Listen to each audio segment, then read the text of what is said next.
Today's a very special day for me.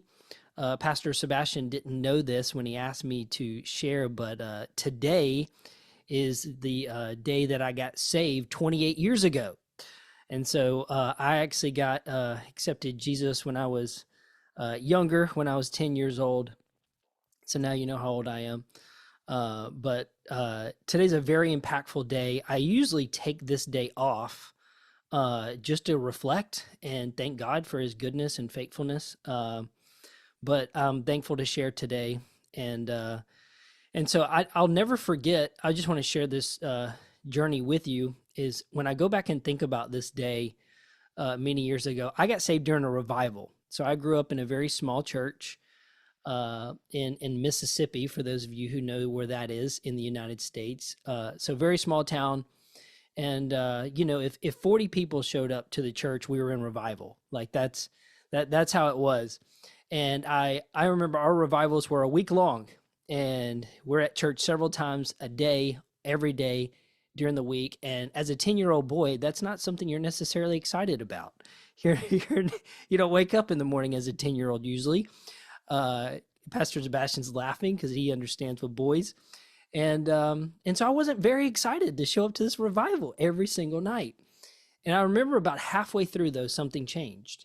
And I'm listening to this pastor preach, and he's sharing, and he's not saying anything new that I haven't heard before. I mean, I was raised in church, and so he's not preaching anything new. But as I stood there in the moment, it became real for me. And I felt like I had a choice. In this moment, I felt like, Lord, you're talking to me now. And for the longest time growing up in church, I really felt like the pastor was preaching to other people. But for the first time, I began to realize, no, no, no, this is for me.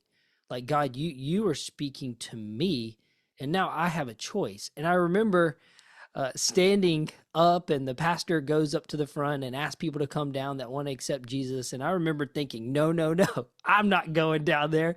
No way, I'm going to walk down in front of all these people.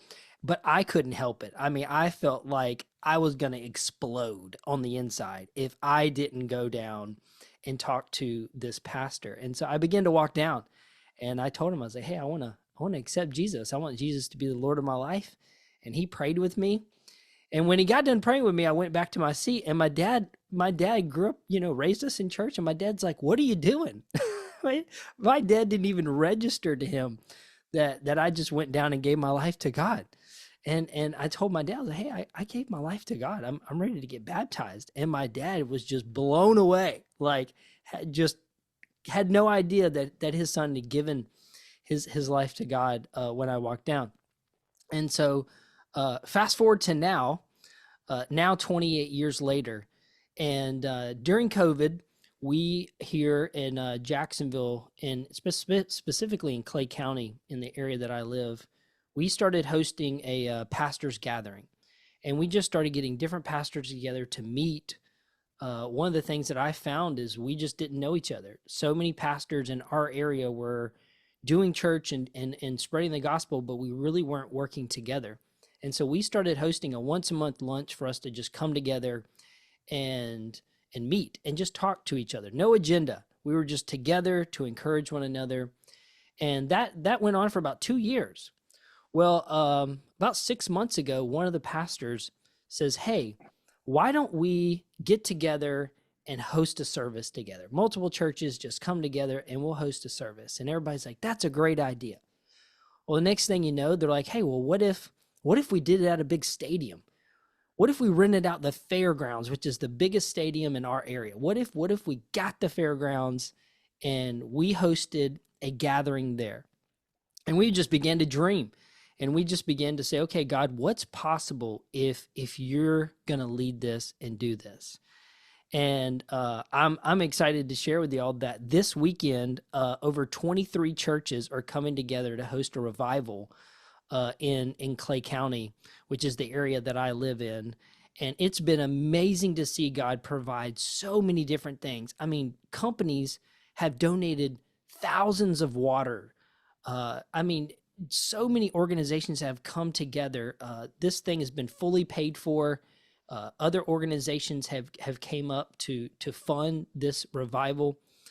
for so many people to come together and to see 23 different churches. We met last night and we sat in this stadium, hundreds of volunteers just sitting in this stadium, praying together, believing that God's going to move in a powerful way.